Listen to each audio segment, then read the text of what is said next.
studio. J'ai plus d'un site, en gros. Je sais qu'on est sur mon lit et que c'est pas très pro. Mais mon bureau est un peu... Bombastic side eye. Voilà. Je pense que... Juste là, vous avez compris. Vous avez compris. Et puis, je vais me maquiller et le trépied de mon frère est en bas. Et c'est lui que j'utilise pour faire mes vidéos, donc trop la flemme. Maintenant, avant qu'on commence cette petite vidéo...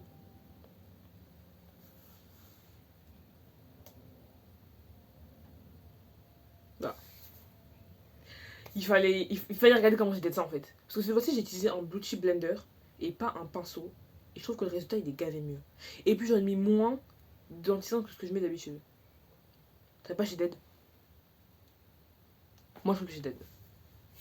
Bref, donc comme on est dans le type de la vidéo, après je sais pas trop sur quoi le type de la vidéo, mais en gros on va parler de Gardien de la Galaxie volume 3. Alors je suis allée le voir il y a genre une semaine je crois, un truc dans le genre. Et il est encore bien frais dans ma tête parce que c'était un film magique. Vraiment le film extraordinaire. On savait déjà à quoi on s'attendait quand on a regardé Les Gardiens de la Galaxie. On s'attendait déjà à voir beaucoup d'humour, beaucoup de rigolade, beaucoup d'action, beaucoup de fun. Rien de ça, bon, il y a de l'action, mais pas de beaucoup d'humour, beaucoup de fun. Ce Gardien de la Galaxie, il était déjà plus triste que la normale. Après, je sais pas si je fais genre une vidéo sans spoil ou une vidéo avec spoil. Bah, spoil. Voilà, c'est bon. Mais sous les, je peux faire une partie spoil, une partie sans spoil, parce que je sais pas quoi dire pour la partie spoil. Déjà, le film, je trouvais qu'il était beaucoup plus sérieux que les autres Gardiens de la Galaxie, parce que les autres Gardiens de la Galaxie, c'était vraiment fun, on est Gardiens de la Galaxie, on boit, on s'amuse, et patati, et patata, et patati, et patata. Mais dans ce que j'ai pas compris dans Gardiens de la Galaxie, au tout début, c'était Gamora. Alors, Gamora, qu'est-ce que tu fous ici, genre? Mais qu'est-ce qu'elle fait là, celle-là? Qui es-tu en fait? On ne te connaît pas. Et moi, à un moment donné, j'ai cru que c'était une Gamora d'un autre univers, genre multivers, et je sais pas quoi. Pas du tout. En mode, c'est la Gamora du passé qui est venue et du coup là. Donc ça veut dire déjà qu'avant Gamora, d'être une Gardien de la Galaxie, c'était une ravageuse. Donc, du coup, c'est la Gamora du passé. Mais du coup, étant donné qu'est-ce que c'est. Mais la Gamora du passé là qui est revenue dans la Gardien de la Galaxie, c'est une déviante. En mode, c'est une déviante. Genre, faut avoir vu Loki. Moi, j'ai pas vu Loki, mais c'est une déviante. Du coup, au départ, moi, je me disais, attends, mais si elle revient du passé, ça veut dire que tous les événements que Gamora du futur a vécu, elle va les revivre. Mais comment c'est possible qu'elle revit parce qu'ils sont tous morts? En fait, c'est une déviante, donc elle n'aura pas la même timeline que Gamora, que notre Gamora à nous. Après, c'est un peu notre Gamora à nous, mais vu que c'est du passé, etc. Enfin, bref, etc. Mais du coup, c'est bizarre qu'elle dise je suis pas la Gamora que t'as connue. Non, c'est pas que tu l'es pas, c'est que soit tu l'es pas encore, soit tu l'es plus. Tu vois ce que je veux dire? Parce que malgré que ce soit la Gamora du passé, ça reste la Gamora que Star-Lord va connaître. Mais du coup, il va plus la connaître, étant donné que c'est une déviante. Hein. C'est assez compliqué, mais disons que elle n'aura pas le cheminement de Gamora. Voilà. Elle n'aura pas le cheminement de Gamora. Après, Gamora, j'ai jamais vraiment aimé. Bah, elle était badass, elle était cool, mais concrètement, mon personnage préféré, ça reste et ça restera Rocket. D'ailleurs, je pense que je vais faire un top 10 de mes persos favoris de Marvel et de DC Comics. Mais en tout cas, voilà. Pour la parenthèse déviante, Gamora, etc., pour tout ce qui est dans l'explication. Bref. Ensuite, ce que j'ai pas aimé dans le film, par contre, c'est que dans tout le long, genre pas dans tout le long, mais genre du début jusqu'au milieu du film à peu près, jusqu'au moment où ils vont dans le vaisseau là, même ils ont des combinaisons spatiales, on dirait des personnes d'Among Us là. Voilà, jusqu'à ce moment-là, j'ai pas aimé les effets, genre les costumes, non même pas. Au moment où on commence à voir les aliens, etc. Bon, on va des aliens tout le temps, mais vous avez compris ce que je veux dire.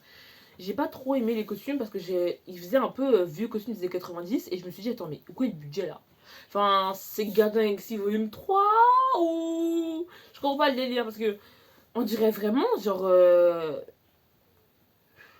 des costumes de base pas très intéressants. Enfin, il y avait. Moi je trouve qu'il aurait mieux fait parce que dans les autres Gardiens de la Galaxie, les costumes ils étaient quand même large meilleurs. Genre les costumes, en plus, pas des costumes, c'était de la 3D et c'était pas genre des costumes. Mais là, vraiment, par exemple, les gardes dans le vaisseau, là, dans le vaisseau du maître créateur, je crois que c'est son vaisseau, non, pas dans le vaisseau, là, si.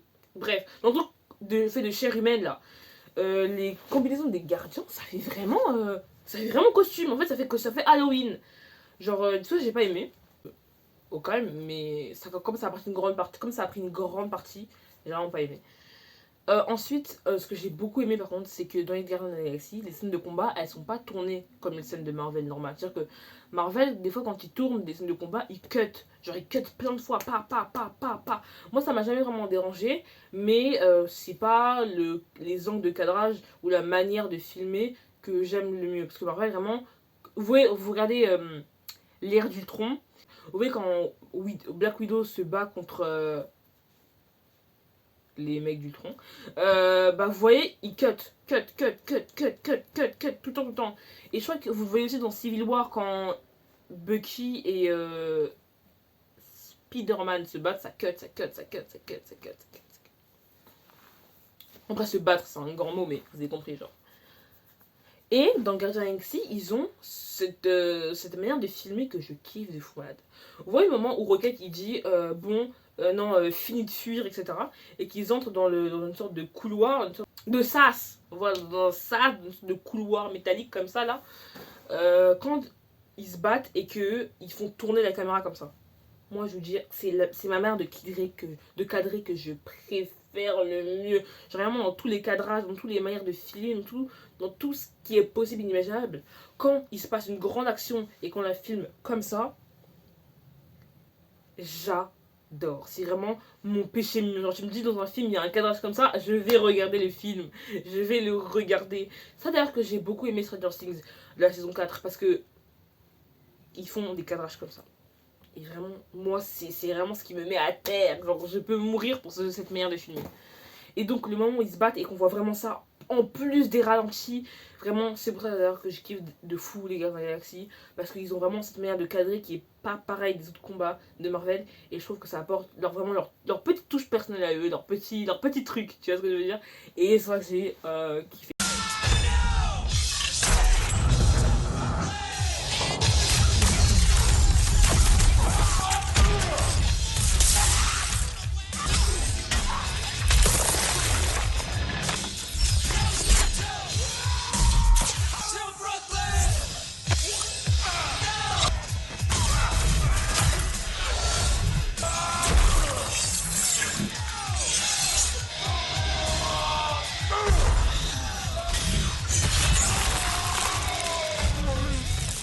D'ailleurs, j'ai beaucoup aimé comment les personnages de Nebula avaient beaucoup plus été là pendant ce Guardians of the Galaxy. J'ai beaucoup aimé aussi voir un peu son évolution, voir comment elle a adoré Rocket. D'ailleurs, ils sont aussi centrés. Au départ, j'avais pas compris pourquoi elle kiffait autant Rocket, mais en fait, c'est parce que quand les Gardiens de la Galaxie ont disparu dans Infinity War, il ne restait que Rocket et Nebula, et donc, forcément, force de proximity trope, ils sont devenus comme des frères. Parce que Nebula, à un moment donné, me dit ouais, mais ce raton laveur, c'est ma famille. En plus, au départ, avant de regarder Guardians of the Galaxy 3, avant de regarder Guardians of the Galaxy 3, je pensais Rocket, c'était juste un raton laveur qui savait parler. Genre, moi, pour moi, Rocket, c'était juste un des grands mystères de l'univers. Genre, c'est un raton laveur qui sait parler. Il est né comme ça, en fait. Il est né, il savait parler. Et parce qu'on dit dans l'espace, tu vois, tout peut arriver dans l'espace. Parce qu'il venait même de l'espace, d'une planète, d'une galaxie. Pour moi, c'était logique, en fait. Et en fait, non. Bah du coup, non. Rocket, normalement, c'est un raton laveur. Normal. Tout simple. Tout basique. Tout petit comme ça. Et elle a été modifiée. Et je me souviens dans Galaxy 1 ou 2, je sais plus trop, quand il se bat avec Drax et que Drax... Cette sale bête parle de choses qu'elle connaît même pas. Ouais, et c'est vrai. Il a aucun respect. Et ça aussi, c'est vrai. C'est bon, c'est bon. Vas-y, traite-moi encore de vermine pour voir.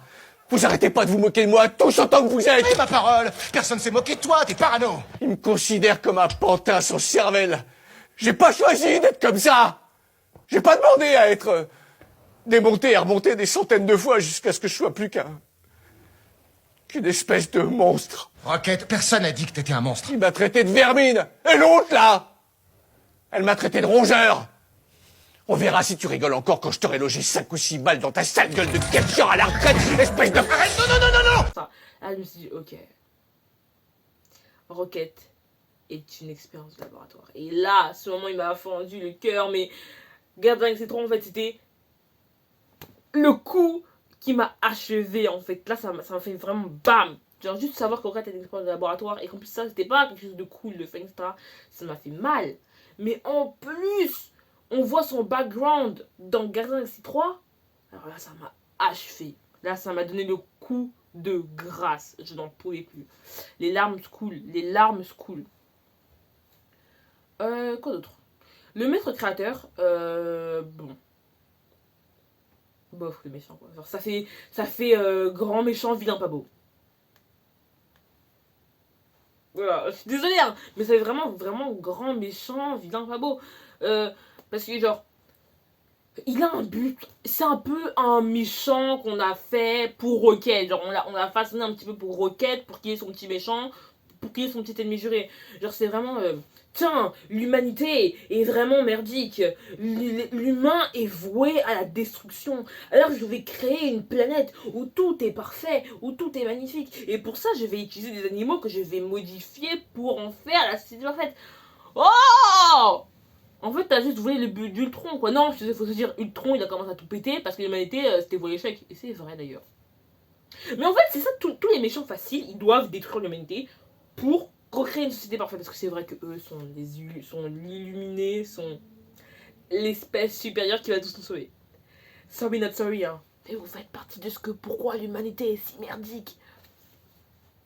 C'est vraiment quelque chose de collectif. Genre, oui, il y a beaucoup de choses dans lesquelles les humains sont pas d'accord, mais en tout cas, on s'est tous mis d'accord, je crois, comme ça, pour dire on va foutre le zbeul dans la planète. Full zgoulag sur la planète. J'ai cherché le.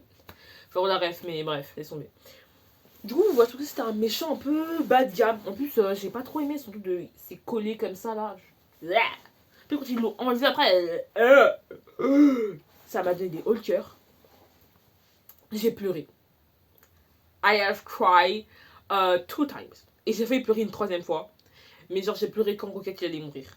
Et j'ai pleuré quand Star allait mourir. Oui, peut-être qu'il est mort uniquement pour aller chercher son truc là, son MP3 là. Mais je m'en fous en fait. Moi, je trouvais ça triste. J'ai trouvé ça triste. Et la 3e fois que j'ai pleuré, c'est quand. Que j'ai failli pleurer, c'est quand ils allaient tous se séparer. Et en plus, on va pas se mentir. Hein. On va pas se mythomane. La nouvelle équipe des Gardiens Galaxy, elle est éclatée.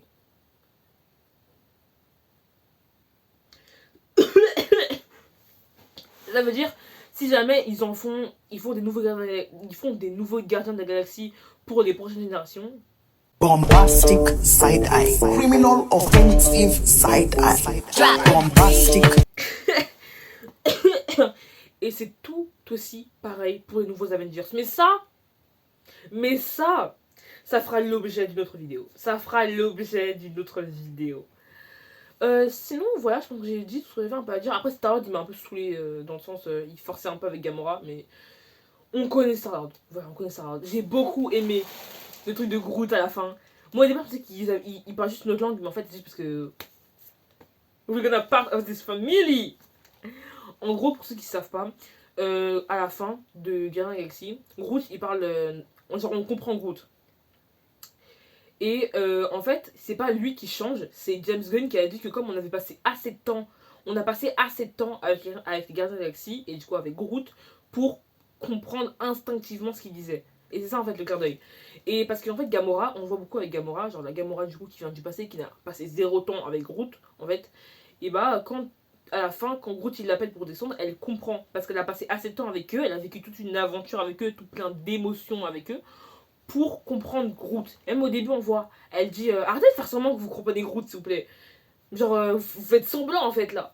Et du coup, à la fin, elle comprend. Et du coup, ça nous fait tous tilter qu'il faut passer du temps avec eux pour qu'on puisse comprendre. Donc, ça veut dire que peut-être, s'ils font des prochaines Gardiens de la Galaxie, on comprendra probablement tout ce que va dire Groot. Ou alors, ça restera juste avec Groot. Mais du coup, ce serait pas trop logique, du coup, d'avoir fait ça. Mais du coup, ça voudrait dire qu'ils ne prévoient pas de faire d'autres Gardiens de la Galaxie. En tout cas, James Gunn ne prévoit. Waouh, c'est compliqué de parler la France, hein. Ne prévoit pas de faire d'autres Gardiens de la Galaxie. Ensuite, maintenant, si on parle, je pense que j'ai tout dit un peu là. Mantis, c'est Drax, du coup, de toute façon, c'est sûr que Drax ne reviendra plus parce que l'acteur il veut plus faire Drax parce qu'il dit ouais, si je veux être un vrai acteur, etc. Je veux pas que la seule image qu'on garde de moi comme mon rôle culte, c'est celui d'un grand débile. Et je trouve ça mignon qu'à la fin, ils ont quand même souligné qu'il était con, mais qu'ils ont souligné le fait que c'était un cœur, que c'était quand même un amour, que Drax devait être père, etc. Donc je trouve que c'est quand même cool d'avoir fini avec ça. Pour Mantis, je trouve que ça va. Genre, j'aime bien Mantis, elle était pas non plus. C'est pas non plus mon personnage préféré des Gardiens de la Galaxie. Mais Mantis, je trouve qu'elle a eu un bon développement et que ça s'est fini en beauté. Ouais, je trouve que ça s'est bien en beauté. Et en plus, moi, j'avais pas vu l'épisode où il dit que c'est la sœur à Star-Lord dans les épisodes pour le truc de Noël, etc. Mais comme j'avais plus Disney, en fait, bah, j'ai pas pu. C'est pour ça. J'avais voir, mais je pense que sur Disney, hein. Mais je suis pas sûre. Bah, je crois que j'ai fait le tour. J'ai fait le tour. Ok, maintenant, avant la fin de la vidéo, on va parler de les cinématiques. Alors, les cinématiques, il y en a deux. Moi, j'ai vu qu'une seule. Alors, la première cinématique qu'on a, c'est, on voit Rocket. Non, je crois que c'est le moment où on voit la nouvelle équipe ou le moment où Star il rentre chez lui. Je sais plus trop. Mais c'est un des deux. Je crois que c'est le moment où Rocket il rentre chez lui. I don't know. Bref. Donc on va dire, Star il rentre chez lui et il voit son grand-père, son déclin, etc. Et après la cinématique, c'est avec Rocket et la nouvelle équipe des Gardiens de la Galaxie. Donc ils vont avec l'équipe, ça, ils vont à et tout. Et là, il y a une deuxième cinématique que j'avais pas vue, mais que j'ai appris sur TikTok et que j'ai vu sur TikTok. C'est en gros, il est en train de manger avec son grand-père, Star-Lord. Et son père, il lui fait ouais, faut que t'aides le voisin avec la pelouse et tout. Et Star-Lord, il est en train de manger ça, il fait oh, mais il peut le faire lui-même, etc., etc. Enfin, il se fait une petite chamaillerie et tout. Et à la fin, il y a un écran blanc, il est écrit la légende Star-Lord reviendra. Donc, c'est pas Quill qui va revenir, c'est pas les Gardiens de la Galaxie, c'est Star-Lord. Donc est-ce qu'on pourrait dire que il va y avoir un nouveau Star-Lord ou alors on va garder Quill? Non, c'est pas Queen, c'est Quill. Moi je crois que c'était Queen. Mais en fait non, c'est pas Peter Queen, c'est Peter Quill. C'est bien Peter, on est d'accord. Bref. Du coup, voilà. Donc le film, je lui donne comme note, je donne 8,75. Parce que les effets spéciaux, qui sont quand même une majorité dans le film, et pour le méchant. Parce qu'il était pas méchant. Il n'y avait pas un but profond. Je pense que aussi je ferai un épisode sur Thanos, parce que j'ai des choses à dire sur Thanos. Bon bref, ça pour dire que... Voilà, c'est la petite fin de la vidéo. J'espère que ça vous aura plu. J'espère que mon avis vous aura apporté beaucoup de bien et beaucoup de bonté dans votre petite vie. Et moi, ça m'a fait plaisir de revenir. D'ailleurs, désolé de ne pas avoir posté d'autres vidéos. Parce que j'avais plus rien à poster. En fait, non, c'est pas que j'avais plus rien à poster, mais en fait, le truc, c'est que mon téléphone avait fait un reboot. Donc, toutes mes vidéos que j'avais, elles ont disparu. Donc, j'ai plus de vidéos, plus rien du tout. Et j'avais tourné genre un vlog de 4 jours. 4 jours. J'avais filmé mes réveils, j'avais filmé ma skincare, j'avais filmé... on est parti au magasin, j'avais filmé le japonais qu'on avait pris, j'avais filmé tout était là. J'avais même filmé, on était parti au cinéma. Justement, j'avais fait le vlog Gardiens de la Galaxie 3. Je l'avais fait. Mais du coup, tout ce que j'ai, c'est des plans que je suis dans le cinéma. Je vais pas vous lâcher ça comme ça. Non. Et du coup, voilà. Ouais, ça fout la haine, je sais. Mais voilà. Donc là, juste, je vais vous faire une petite annonce. Donc, j'ai oublié de dire au début de la vidéo, mais je pense que je ferai un écrit pour dire annonce à la fin de la vidéo. Donc, petite annonce que je vais faire parce que, en gros, sur mon compte, vous voyez, je parle de comics, je parle de manga, je parle de Marvel, je parle de DC Comics. Bientôt, je vais parler de jeux vidéo, etc. J'ai essayé d'élargir encore plus mes horizons pour ne pas rester stuck in the middle. En gros, ce que je vais faire sur mon compte, c'est que je vais parler d'art, de livres. Je sais, on n'est pas sur BookTok ici, mais je vous parlerai pas de Love Hypothesis, je vous parlerai pas du Prince Cruel. Ne vous inquiétez pas, de toute façon, je lis des livres, mais il faut pas doser, faut apprendre à doser, quoi. Je veux pas une bibliothèque remplie de livres, c'est pas mon but. Ce que je veux dire, c'est que j'ai envie d'élargir mes horizons et de faire beaucoup plus que ce que je peux faire déjà et parler de vraiment ce qui me passionne au plus profond de mon âme. Donc, je vais parler d'art, de philosophie, de livres, mais genre des livres genre Albert Camus. Comment il s'appelle? Arthur Schopenhauer. Voilà. de Stefan Zweig. Enfin bref, tout ça. Et l'art, j'élargis ça aussi dans le sens où je vais parler de d'art en général. Et je vais faire de l'art parce que vous le savez peut-être pas, mais je suis un peu un artiste. Donc ah, je suis gênant, mais la tête. Bref, donc peut-être que des fois je vous ferai des vlogs où je vous peindrai avec moi. Genre, je vais mettre la caméra quelque part. Je vais prendre ma toile et on va peindre ensemble. Je vais peindre et je vais vous parler. Bien évidemment, il n'y aura pas juste moi qui peins. Je vais vous parler. On va peindre, on va parler de ce que je veux peindre, ça. Et genre, vraiment, je pense que ça pourrait être hyper cool pour mon compte de s'élever jusque-là. Et ça me permettrait, moi, d'élargir ma créativité. Je vous parlerai aussi de cinéma, de films d'action, de films normaux, de ce que j'aime, etc. Et des fois, je vous ferai moi-même le philosophe. C'est-à-dire que je vais me poser quelque part, je vais vous mettre un titre et on va parler de ça en continuité. Et moi, je pense vraiment que c'est quelque chose de cool que je pourrais faire. Dites-moi si vous êtes partant. Parce que si vous n'êtes pas partant, je vous forcerai à le faire. Je parlerai toujours de comics, de mangas, etc. Parce que c'est la base de mon compte et que vous me suivez en majorité pour ça. Et du coup, voilà. Voilà. Du coup, voilà, fin de la vidéo. J'espère que ça vous aura plu. J'espère que vous avez passé un super moment à m'entendre parler et à m'entendre ne savoir faire aucune voix. Aucune voix? Mais qu'est-ce que je raconte? Bref, j'espère que vous avez passé un bon moment à me voir chercher mes mots pendant 20 minutes, à voir me faire bégayer. Et je pense que vous n'avez pas compris 80% de la vidéo, étant donné que je ne sais pas d'articuler, que j'ai la capacité d'articulation d'une huître. D'une putain d'huître. Donc, voilà. Peace. Oh mon dieu. Bref. J'allais faire bye bye, mais ça c'est un peu l'intro de Mastu. Il y a genre un truc qui a fait. Bref, la team Rocket reviendra pour vous aider.